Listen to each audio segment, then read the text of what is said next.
Well, I hope you dug today's playlist. I feel like the zombie really outdid himself in what is shaping up to be a pretty slow week in MMA as we get over the hangover from the cancellation of UFC 151 the week before September 2nd and prepare for the return of the UFC at UFC 152 on September 22nd. In the meantime, ain't a whole heck of a lot going on in the world of cage fighting. But one thing that I do want to talk about is the inherent conflict between sport and spectacle in the booking of MMA fights, particularly UFC pay-per-views. There's always been a tension between sport and spectacle in this game or sport or mixed martial arts, or no holds barred as it was really originally called. There's no question it was originally pure spectacle. When the UFC first came on pay-per-view, it marketed itself as purveyors of the worst sort of violence and mayhem, pretty much teased that there could be a death in the octagon at any time, and despite the presence of such skilled athletes as Royce Gracie, Dan Severn, Oleg Taktarov, Marco Huas, and others, the promotion built its name on bloodbaths like Pat Smith versus Scott Morris or Johnny Rhodes versus Fred Eddish, as well as the freakish aspects of little Royce Gracie coming out in the gi and tapping behemoths left and right with these strange submission holds nobody had ever seen before. Pure spectacle. Same thing happened in Japan, where you had Pride become legendary, become huge on the backs of freak show fights, frankly. And you had Bob Sapp as the world's biggest mixed martial artist for several years, the early part of this decade. Pretty much a total freak show.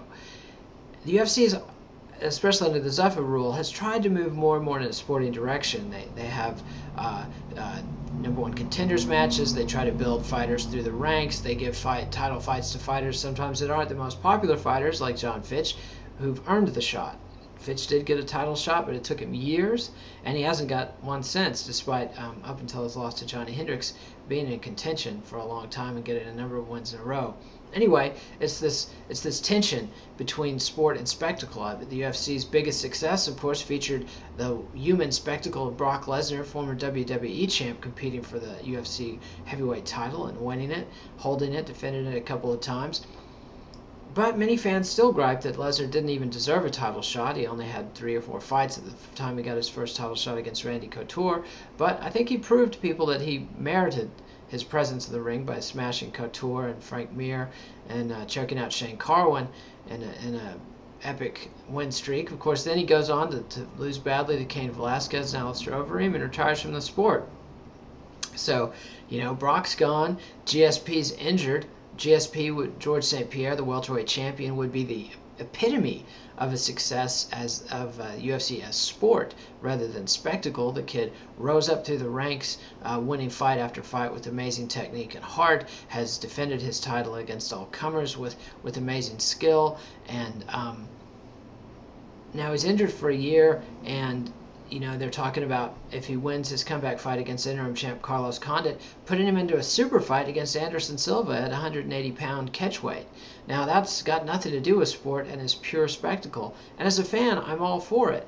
But you see this dichotomy. And then when you look at who's fighting John Jones on the 22nd at UFC 152, and you see that it's Vitor Belfort, who's been fighting as a middleweight since 2008 and hasn't even won his last fight. Not only is he not the top contender in the light heavyweight division, he's not even a presence in the light heavyweight division, and he's not even a contender in the middleweight division. He might be top 10 in the middleweight division, but strictly getting this fight against John Jones because he's a name that can sell pay-per-views.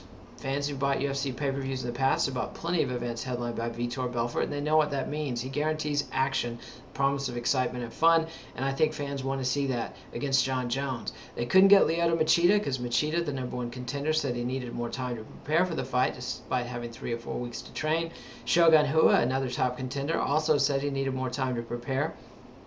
That leaves him with Vitor Belfort. Chael Sonnen, for some reason, another middleweight who's coming off a loss that had been considered as a replacement for Dan Henderson at UFC 151, wasn't offered the shot for some reason, and they gave it to Vitor Belfort.